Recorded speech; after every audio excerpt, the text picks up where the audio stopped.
اللہ تعالیٰ نے بنی اسرائیل کو مصر کے فرعون کی غلامی سے نجات دلانے کے لیے حضرت موسیٰ علیہ السلام کو مبعوث کیا تھا۔ بنی اسرائیل 400 سال تک فرعون کی غلامی کرتے رہے۔ بنی اسرائیل پر الہامی کتاب تورات کو نازل کیا گیا تھا۔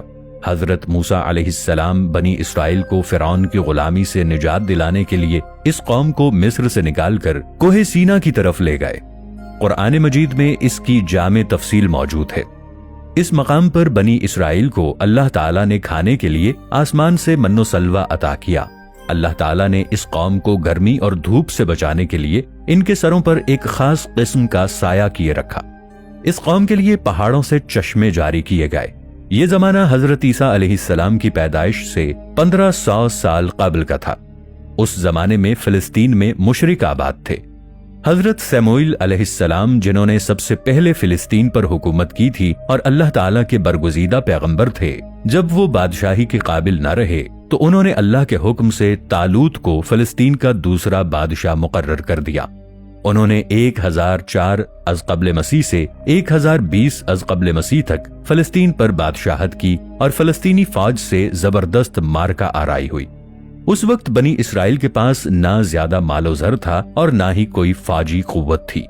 اس کے برعکس فلسطینی فوج کافی طاقتور تھی اور اس نے یہ اعلان کر دیا کہ اے بنی اسرائیل، اگر تم میں سے کوئی ہمارے سب سے زیادہ طاقتور آدمی یعنی جالوت کو میدان جنگ میں قتل کر دے یا ہرا دے تو جنگ وہیں پر روک دی جائے گی، یعنی بغیر کسی لڑائی کے فلسطین بنی اسرائیل کے حوالے کر دیا جائے گا۔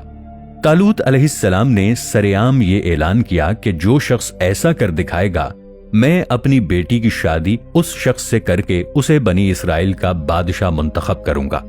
یہ سب حضرت داؤد علیہ السلام بھی سن رہے تھے۔ اس زمانے میں حضرت داؤد علیہ السلام بکریاں چرایا کرتے تھے۔ اللہ کے حکم سے حضرت داؤد علیہ السلام نے گوپھن سے پتھر مار کر اس دیوقامت کو ہلاک کر دیا۔ جالوت ایک دیوقد انسان تھا۔ اسے مارنا یا ہلاک کرنا کافی مشکل کام تھا۔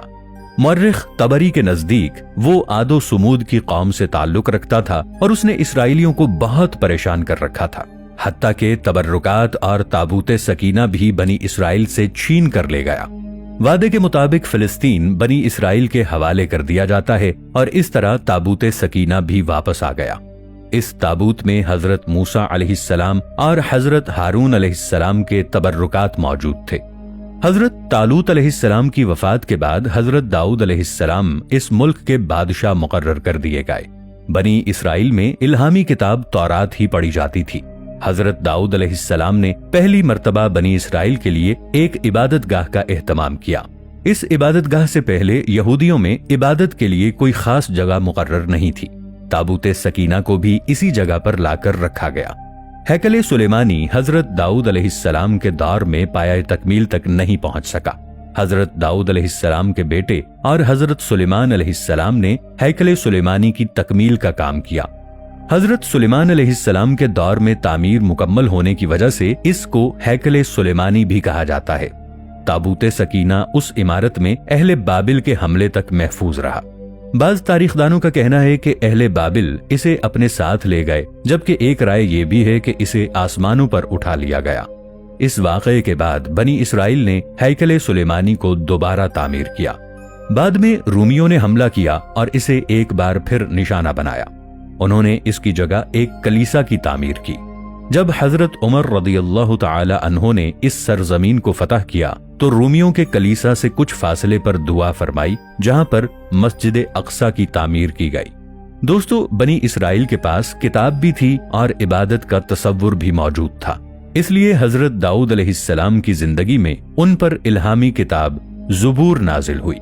دوسری الہامی کتابوں کی طرح یہ کتاب شریعت سے بھرپور نہیں ہے، اس میں بس اللہ تعالیٰ کی حمد و ثنا ہی بیان کی گئی ہے۔ اللہ تعالیٰ نے حضرت داؤد علیہ السلام کو اس قدر خوبصورت آواز کا معجزہ عطا کیا تھا، یہ معجزہ آج تک کسی اور پیغمبر یا نبی کو عطا نہیں ہوا۔ حضرت داؤد علیہ السلام اپنی اسی آواز سے اللہ تعالیٰ کی حمد و ثنا کے گیت گایا کرتے تھے۔ اس کتاب میں آنے والے وقت کے حالات کا تذکرہ نہیں ملتا، نہ ہی اس میں زندگی گزارنے کے سنہری اصول موجود ہیں۔ زبور کی پوری کتاب اللہ تعالیٰ کی حمد و ثنا، اللہ کی بڑائی اور حکمت سے بھری ہوئی ہے۔ اس الہامی کتاب کی بنیاد پر کسی معاشرے کی بنیاد نہیں رکھی جا سکتی۔ اس کتاب کے نازل ہونے کے بعد بنی اسرائیل کو باقاعدہ اللہ تعالیٰ کی حمد و ثنا کا طریقہ سکھایا گیا۔ حضرت داؤد علیہ السلام جب اپنی آواز میں زبور میں موجود اللہ کی حمد و ثنا گیت کی صورت میں گایا کرتے تو چرند پرند ہر چیز تھم سی جاتی تھی۔ حضرت داؤد علیہ السلام کی آواز اور کلام میں اتنا سوز تھا کہ لوگوں کو دنیا میں ہی کوئی جنت سے آتی ہوئی آواز معلوم ہوتی۔ بعض قرآنی آیات کے مطابق حضرت داؤد علیہ السلام زبور کی وجہ سے بعض دیگر انبیاء پر برتری رکھتے ہیں۔ احادیث کے مطابق زبور میں حضرت محمد مصطفیٰ صلی اللہ تعالی علیہ وآلہ وسلم کا ذکر ہوا ہے۔ یہ مجموعی طور پر 5 کتابیں اور 150 راگ ہیں، جن میں سے 73 گیتوں کی نسبت حضرت داؤد علیہ السلام کی طرف کی جاتی ہے۔ کہا جاتا ہے کہ سورۃ الانبیاء کی 105ویں آیت تورات سے بلا واسطہ نقل ہونے والی اکیلی آیت ہے جو اب بھی اس کتاب میں موجود ہے۔ بعض احادیث کے مطابق زبور 104 آسمانی صحیفوں میں سے ایک ہے جو 18 رمضان المبارک کو حضرت داؤد علیہ السلام پر نازل ہوئی، کیونکہ قرآن مجید فرقان حمید ہی وہ واحد کتاب ہے جو پہلے انبیاء پر نازل ہونے والی کتابوں کا لٹمس پیپر بھی ہے۔ زبور نصیحتوں، دعاؤں اور مناجات پر مشتمل تھی اور اس میں کوئی نئے احکام یا شریعت نہیں تھی۔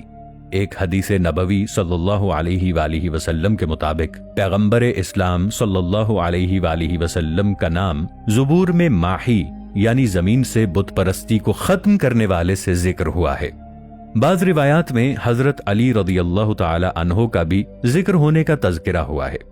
ایک حدیث میں ذکر ہے کہ اللہ تعالی نے اپنے پیغمبر محمد مصطفیٰ صلی اللہ تعالی علیہ وآلہ وسلم کو زبور کے بدلے دہرائے جانے والا سورہ دے دیا۔ صحیفہ سجادیہ کو بھی خوبصورت دعاؤں اور مناجات پر مشتمل ہونے کی وجہ سے زبور آل محمد کا نام دیا گیا ہے۔ بعض محققین کے مطابق قرآن اور مزامیر میں کچھ مماثلت اور مشابہت پائی جاتی ہے، جیسے بعض مثالیں دونوں میں ایک جیسی ہیں اور بعض حروف بھی دونوں میں ایک سے ہیں، جن کا ایک ہی مطلب نکلتا ہے۔ یہودیوں کی روزمرہ دعائیں، ہفتہ وار یا دیگر مخصوص ایام کی دعائیں مزامیر میں سے ہیں، اور کتاب مقدس میں سوائے اناجیل کے باقی کوئی بھی اسفار مزامیر کے برابر نہیں پڑھے جاتے۔ آج بھی بنی اسرائیل ہیکل سلیمانی کے اندر زبور کے کلام کو دہراتے ہیں۔